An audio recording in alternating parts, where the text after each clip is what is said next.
Welcome back to Talk Back. We're with the chief of the Pakistan Tehreek-e-Insaf, Imran Khan. Imran, considering a lot of analysts say that if there is an election, the PTI will probably not get a lot of seats. In that case, in case that happens, would you support for someone like yourself, don't think of Musharraf, for someone like yourself who's popular with the masses, who the nation knows, would you agree with the presidential form of government? You know, it's too early to talk about presidential form of government because only an elected parliament has the right to debate this. At the moment, the priority should be free and fair election, genuine democratic system. We already have an independent judiciary. Strengthen the independent judiciary, have free and fair elections. But that system would suit you, wouldn't it? Would you agree with that? I think, the current system suits us too. I think we will do fairly well, inshallah, in the coming elections. All right, moving on. If President Musharraf takes his case to the parliament and that is thumbs up by the Supreme Court, don't you think that that decision will be constitutional? Because he's been constantly saying that he will not breach the Constitution. Don't you think anyone or everyone has a right to take a pending decision to the National Assembly, to the Parliament, and that decision is then taken to the Supreme Court? Don't you think that's a fair decision? The whole 17th Amendment is unconstitutional. The 1973 Constitution says that no law can be passed against the spirit of the 73 Constitution. So how can you have a serving general running a country? I mean, if a general can fight an election, why not a brigadier? Why not a DC? Why not a thanedar? It's just that the whole thing is going to be struck down by the Supreme Court. It's not possible.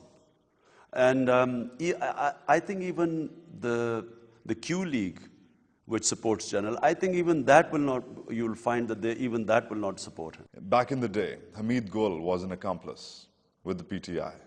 Considering what the man stands for, considering he manipulated the IJI into existence, considering his views on pan-Islamism, considering his views on jihadism, where do you stand? What were you doing back in the day with someone like Hamid Gul? But is Hamid Gul part of Tehreek-e-Insaf? No. He wasn't there in the beginning, in the early days. He was a part of the launching process. So was Durrani. General Hamid Gul or Durrani have never been part of Tehreek-e-Insaf. Did they dominate your views? Did they affect your views? Well, there were some views I would have agreed with, but there are a lot of views I did not agree with. But the fact is, they were not part of Tehreek-e-Insaf ever. Do you agree with his views on jihadism? The only view I agree with is that Pakistan should be a sovereign country. How can you go to Oxford, come back to Pakistan and say that the Pakistani system is just for elites, that the Pakistani system deports apartheid? It is the most unfair system because the education system enriches the rich and impoverishes the poor. It creates a divide, not just a divide between the rich and the poor. You've enjoyed that divide. You've been privileged. Of course I've been privileged.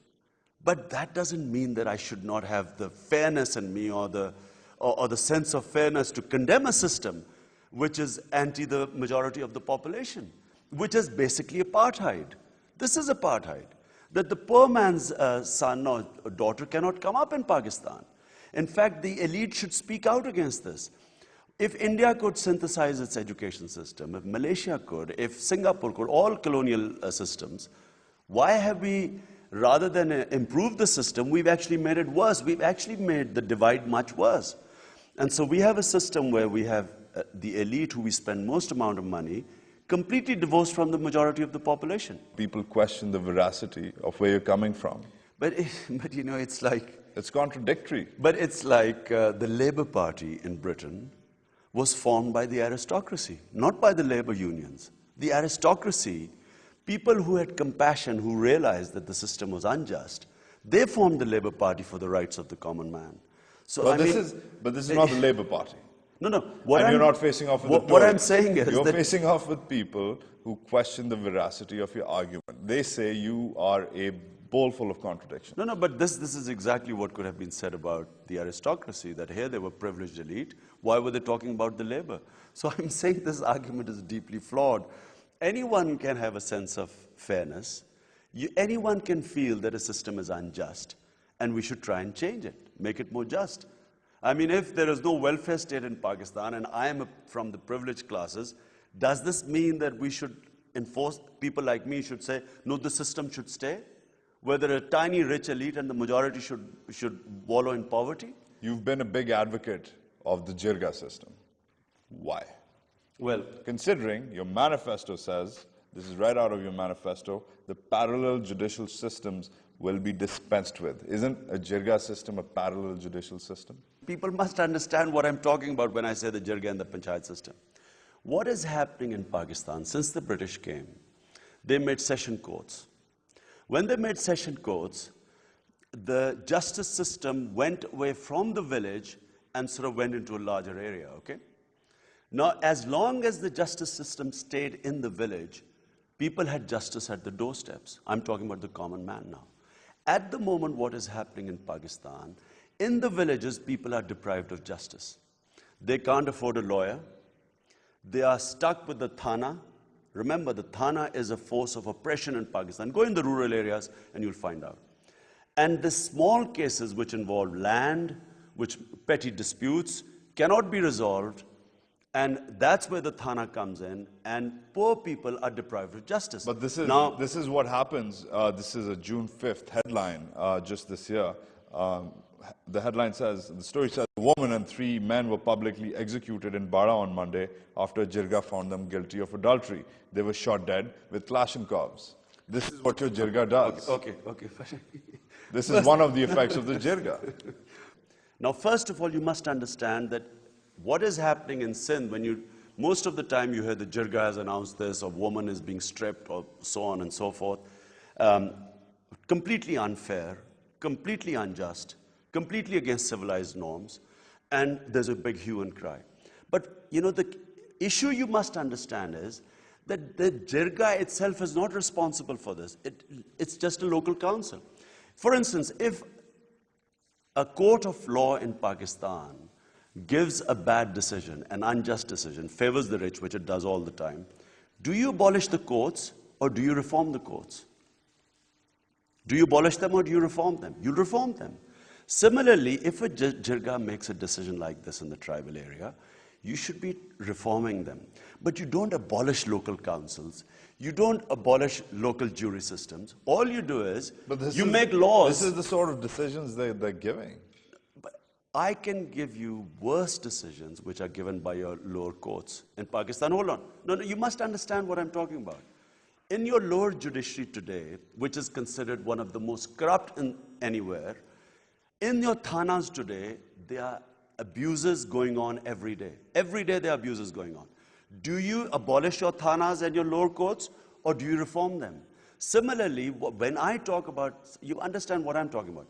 When I'm talking about the Panchayat and the Jirga system, it is basically that at the village level, the country's justice system should decide that various cases, not an open-ended thing, like land disputes, you know, like petty money matters where villagers are involved, where a poor villager is incapable of defending his case in a court of law because there's money being used, so he's deprived of justice. So these petty, like in Britain, of course, you have small causes courts, you have magistrate courts, to make life easier for them, and that is the big judiciary, the Supreme Court, the high courts, give certain jurisdiction to local courts, okay? Similarly, the Supreme Court or the high courts in Pakistan should give certain jurisdiction to village panchayats and village jirgas to solve the problem of the common villager. It should not be to kill people. It should not be capital punishment. So it should be land disputes. You agree that there should be some sort of cap on what they can decide and what they can't Exactly. decide. So this is what, you know, to make the life easier for a common villager who's deprived of justice today. He has no access to justice. Certain dispute resolutions should be done by local councils. We're talking to Imran Khan, the chief of the PTI. You're watching Talk Back. Stay tuned.